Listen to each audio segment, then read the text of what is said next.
Indonesia butuh 3 poin dari laga melawan Tiongkok Kamis nanti untuk bertahan di kualifikasi zona Asia atau bahkan lolos langsung ke Piala Dunia.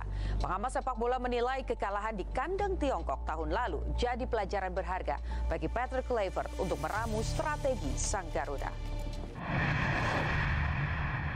We are playing at home. We have to play dominant game, and they have to, be careful of us. And we, of course, don't need to underestimate our opponent. But I think that China needs to be aware what we bring to the table.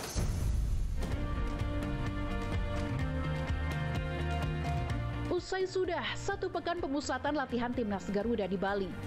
Minggu kemarin, pelatih timnas Patrick Kluivert dan sejumlah pemain diajak menari di Bandara Igusti Ngurah Rai sebagai salam perpisahan dari Pulau Dewata. Setibanya di Jakarta, 29 punggawa tim Garuda disambut sejumlah supporter sebelum kembali melanjutkan latihan. Seperti biasa, kami sudah ada jadwal latihan ya selama di Jakarta ini, tidak tidak mendadak ada, tapi itu sudah dijadwalkan dari dulu, dari kemarin-kemarin, dan semua sudah disepakati oleh tim kepelatihan sehingga tinggal dilaksanakan saja. Latihan di Jakarta pun dinilai bisa mematangkan strategi bersama pemain yang menyusul pemusatan latihan. Salah satunya, bek sayap andalan timnas Gavin Dix yang baru bergabung karena harus membela klubnya FC Copenhagen hingga 29 Mei lalu. Tantangan lain bagi Patrick Kluivert adalah absennya sejumlah pemain inti timnas Garuda. Mulai dari penjaga gawang Martin Paes dan Marcelino Ferdinand yang terkena akumulasi kartu hingga Ragnar Oratmangun dan Sandy Walsh yang cedera.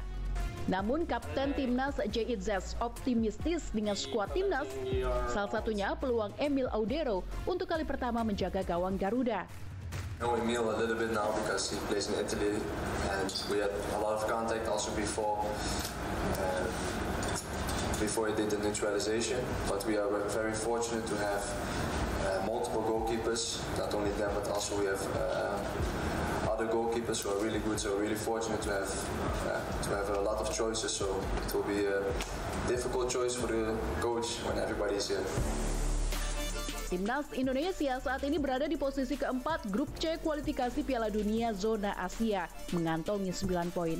Sementara lawan Indonesia nanti, Tiongkok berada di dasar klasemen dengan 6 poin. Untuk lolos langsung ke Piala Dunia, timnas harus menduduki peringkat 1 atau 2 grup C. Peringkat 2 grup C bisa diraih Indonesia jika mampu meraih 6 poin dari Tiongkok dan Jepang, namun dengan catatan Australia dan Arab Saudi tak dapat hasil maksimal di 2 laga tersisa. Skenario lain adalah bertahan hingga babak keempat kualifikasi zona Asia, jika timnas mampu mengamankan posisi 3 atau 4 klasemen akhir grup C.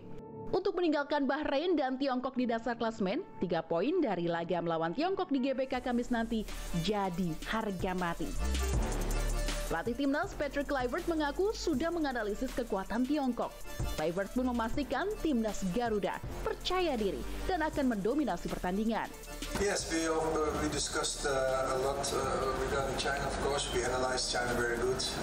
Unfortunately, that we didn't have the result that we wanted. I was not there, unfortunately, but now it's a new game at home. We have the confidence. We structured the team very good. We studied the very good. So I'm confident that we can have a very good result against China. Di sisi lain, media Tiongkok 163.com menyebut skuad timnas Tiongkok di bawah asuhan pelatih Branko Ivankovic akan bermain menyerang saat bertemu timnas Garuda di Stadion Utama Gelora Bung Karno.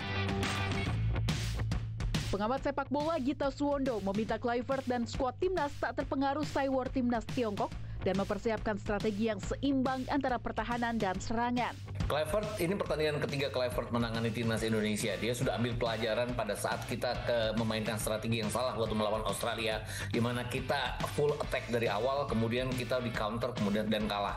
Melawan Bahrain, dia bermain hati-hati dengan 3 back sejajar saat itu, dan buktinya kita berhasil mencatat kemenangan 1-0 atas Bahrain. Jadi saya pikir juga strategi akan sama, terlepas dari China juga bermainnya defense to counter.